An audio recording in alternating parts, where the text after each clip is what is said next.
Yan guys, magbalat na si Mama Jane ng bunga ng malunggay. Mahirap nga lang balatan guys. Pero kailangan tiyaga. Masarap kasi ito.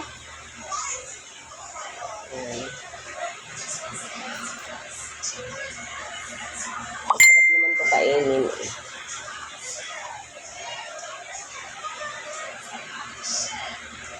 Biruin mo kung bibilin mo pa to sa palengke. Diba, na tayo, naka-menos na. Kasi libre na eh. May nagbigay eh. Madami siya guys.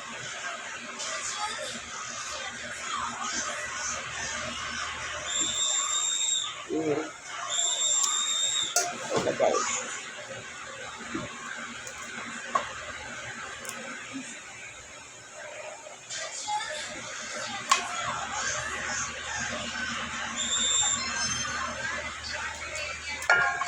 Yan.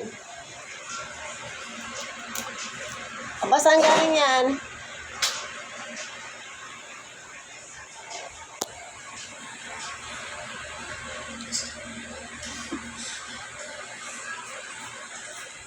At least makakain na naman tayo ng gulay today. Kagabi actually guys, gulay din ang ulam namin. Naggisa ako ng puso. Hindi na ako nag-vlog. Tinamad na ako guys. Puso, may natira pa nga eh sa ref. Masarap yung puso. Bigay lang din ng kapitbahay ko yung puso. Diba? Maraming nagmamahal sa atin guys. Kasi guys, pag mabuti kang tao, maraming nagmamahal sa'yo. Ito yan.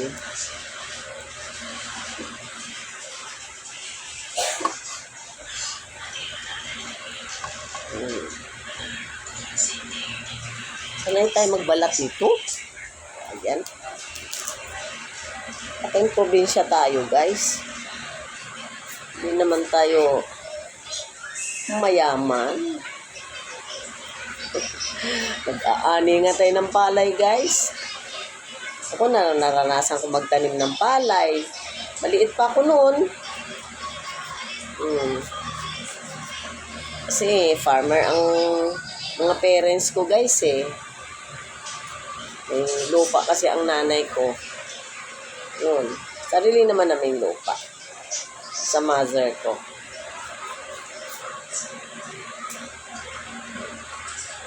Kaya naranasan naming magtanim. For curiosity lang. Mag-ani. Yan. Nakakatuwa kaya. Takot lang ako sa linta. Pero hindi pa naman ako nadapuan ng linta, guys.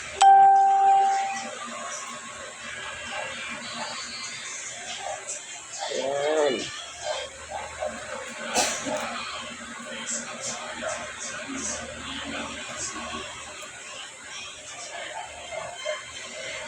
Sarap to, pag naluto na. Kailangan, magtiyaga lang. Ang dami naman. Sino nagbigay? Sino? Ilagay natin sa ano yan, likod. Kasi binutas ng aso eh.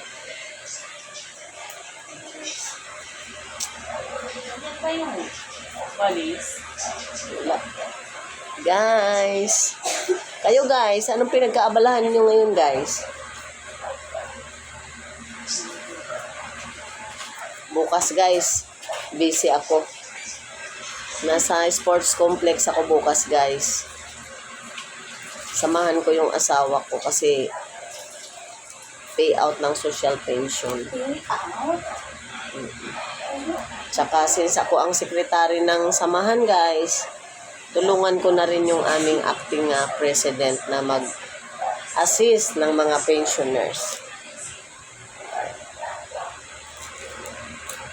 Kasi mahirap nga, mga matanda na guys, lalo na pag may kapansanan na.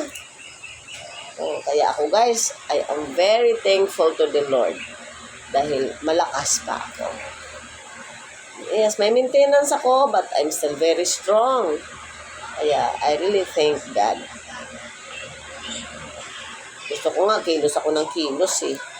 Pero syempre, hindi ko naman inaabuso ang katawan ko. Tinatansya ko yan, guys. Lalo na sa mga pagkain. Ako, napaka-importante.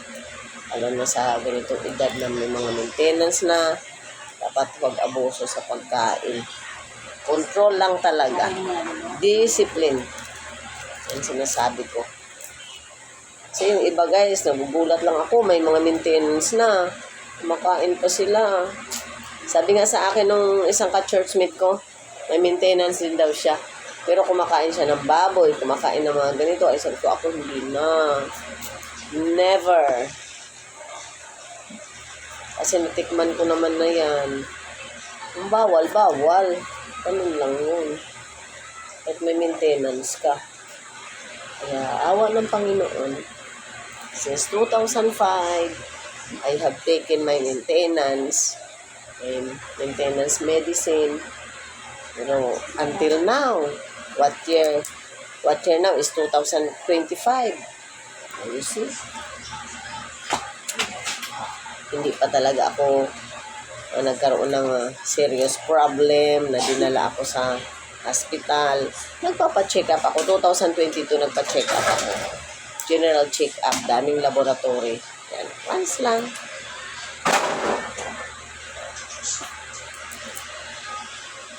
Kaya, nagpapasalamat din ako guys kasi yung doktor na nagtingin sa akin, naging boss ko siya before.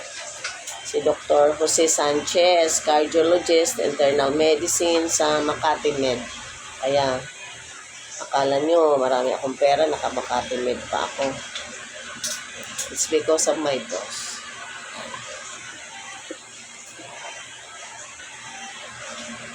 Dahil nilibre niya ako, guys. Siyempre, may konting expenses lang, but not as that much.